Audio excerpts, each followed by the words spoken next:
Guys, welcome back. This is Dr. Who.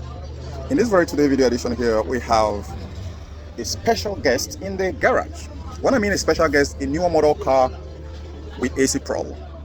And from my critical diagnosis, I could actually see that they've replaced the compressor, but it didn't even last up to a while. The compressor fails. And most of my customers who have seen me restore their car back to factory fitted are going to be smiling without knowing what is at stake. Now, Honda actually delayed a lot before switching into variable displacement compressor, and for a lot of mechanics, they're not going to like it. When I mean delayed, let's rewind the clock a little bit back. Here, what we have here is 2017 model Honda Accord with a variable displacement compressor installed. Now, the mechanic are not going to be happy about it because if we rewind the clock backwards, VW started as far back as 24 to equip their car with variable displacement compressor. Does it shock you? Then Toyota started equipping their car with variable displacement compressor from 27, 28 and above, and a whole lot of different configurations. Mercedes, I think Mercedes started it probably 2002 or so, thereabout. From 2000 model, they started 2000 model, they started fitting 2001 they started fitting automatic variable displacement compressor on their car. But Honda never started in 2010. Honda was still equipping their models with fixed displacement compressor. 2011, 2012, 2013, 2014, 2015, 2016, Honda still equipped their car with fixed displacement compressor. So for a lot of junkyard mechanic, a lot of bush brains mechanic who really don't know how the system, the new system, operating system works, they are going to be jumping up because Honda really saved their ass. But to 2017, Honda changed the game. And this time, they actually delayed because in Civic 2017 still have a fixed displacement compressor, but this very 2017 Accord, they decided to change the game.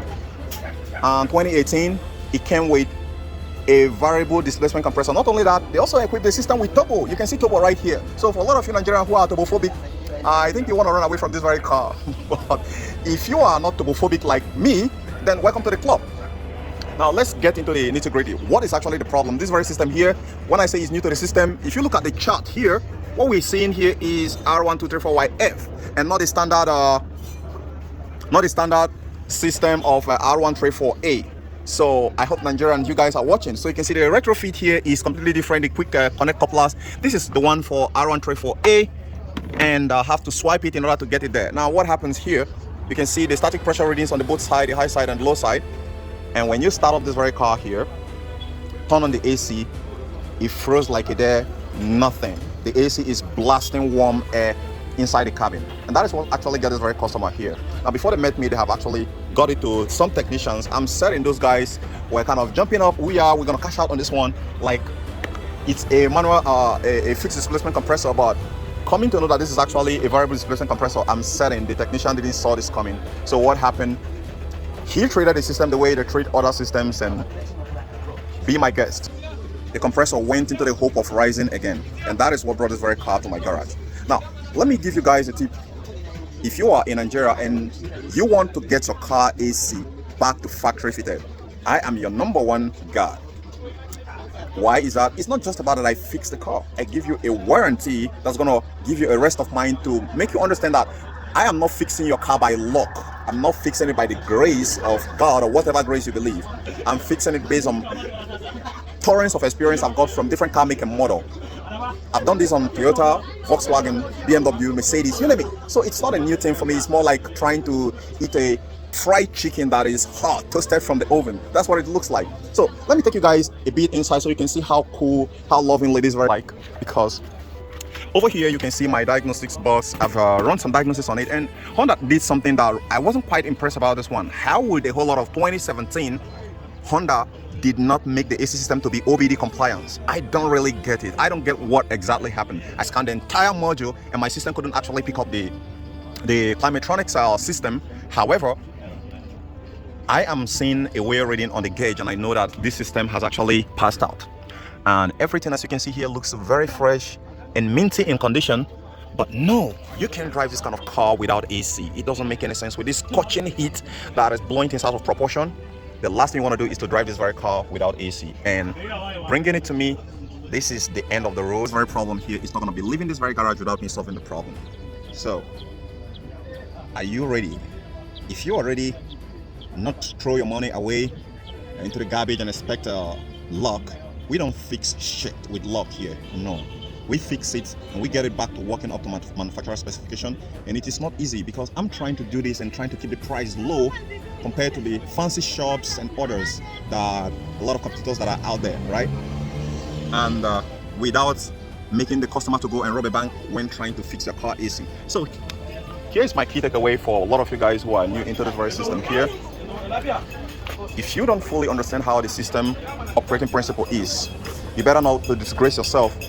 When I say it didn't give me any information on the climate control system, it wasn't a joke. I'm seeing the BSM, the body control module here, and they have one error code. Let me try to see if I can be able to put on the ignition on. Okay, the key is not here. The driver have the key, but I want to see if I can take a look at it again. I want to take a look at it before I can.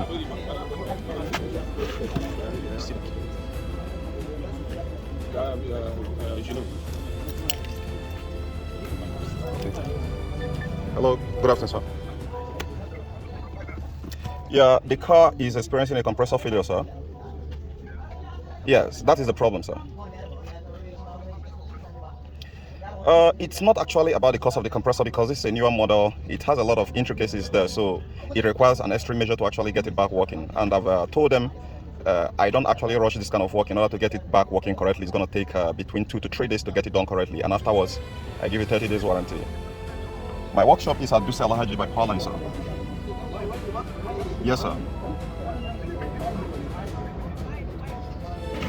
There is security here if you are conscious of. Okay guys, let me clarify you guys because a lot of you guys didn't know exactly what happened just a moment ago before this very moment here.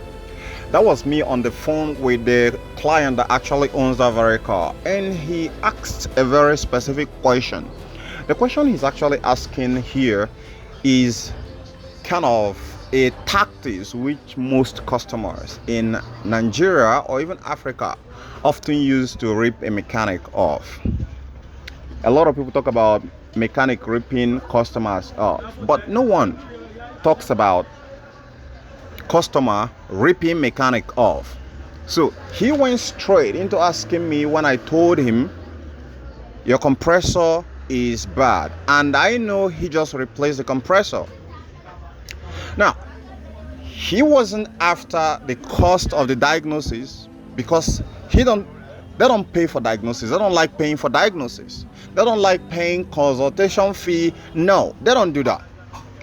But they like cutting things, and if it means leaving you with near to zero pocket, they don't care so long as you fix your problem. That is the madness, all right? Now, he goes straight into asking me, how much is the compressor? That's like another revised psychology of brain draining people of their, skill, ability to do something.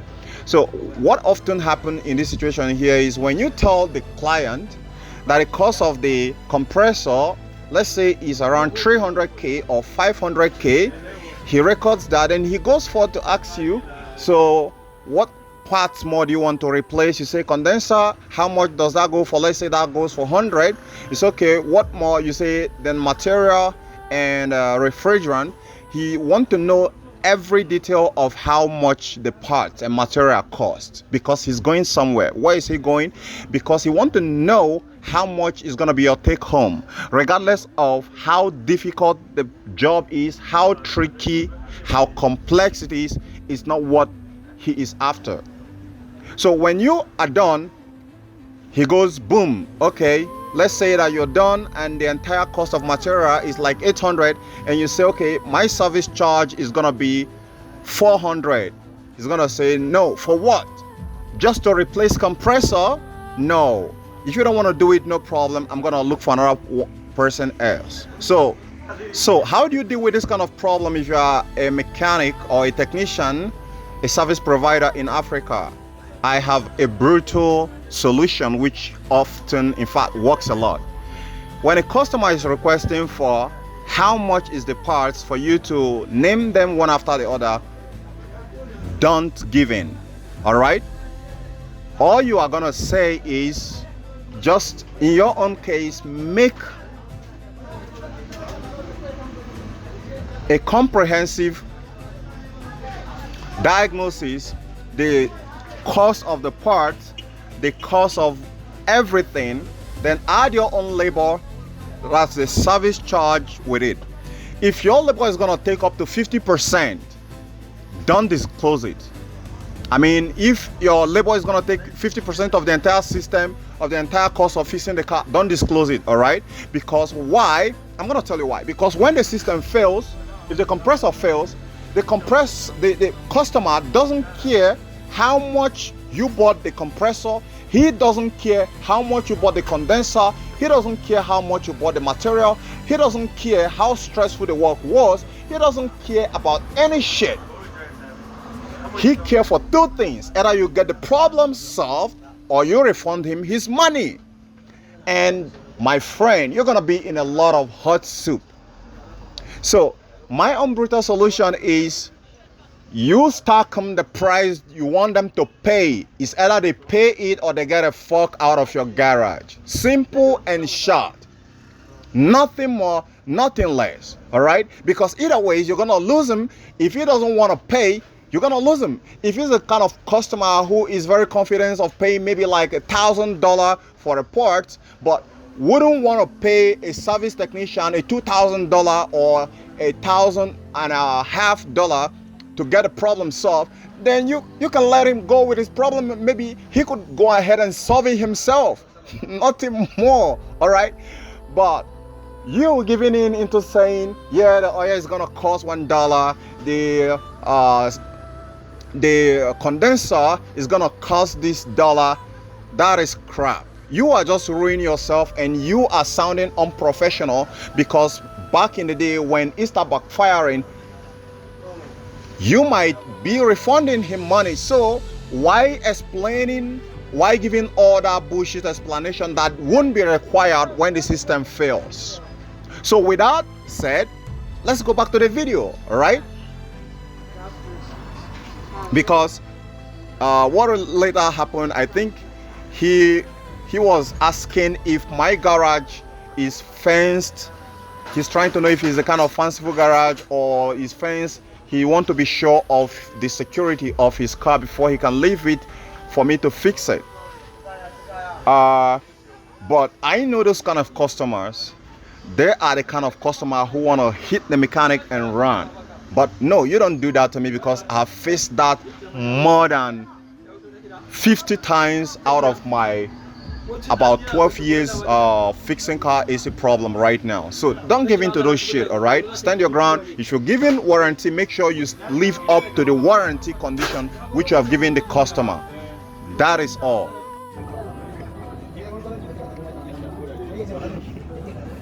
Okay.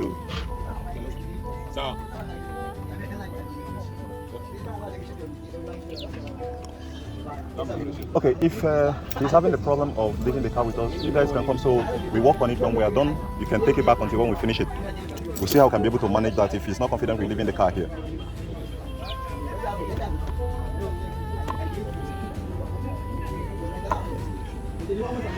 Christ.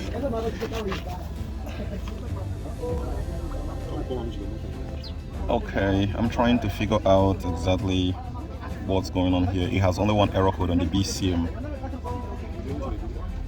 Okay, automatic lighting. Okay, we have the ready to see. Okay, finally, you guys saw it here. So Honda didn't do any mistake. You guys can see the problem. So that is what often goes wrong as soon as the system have a glitch, that it's not well set up. So this is not such a big deal, but it's a big deal for people who don't know how the system works, because even if you replace it again, the problem is still gonna come back, right? So you guys have seen where they hit it. Now they have more problems which I was looking at, so I want to take a look at it. Ready to see. Okay, AC failure. Wow, that's crazy. What the hell? ECM failure, ICM failure, electric power train failure, current.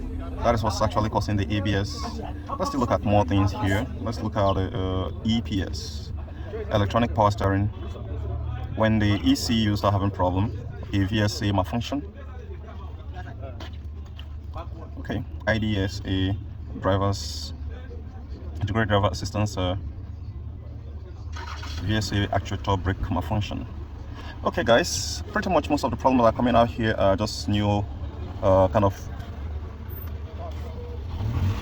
Okay, this is the one that's actually prompting the check engine light. Okay, so guys, thank you for your time.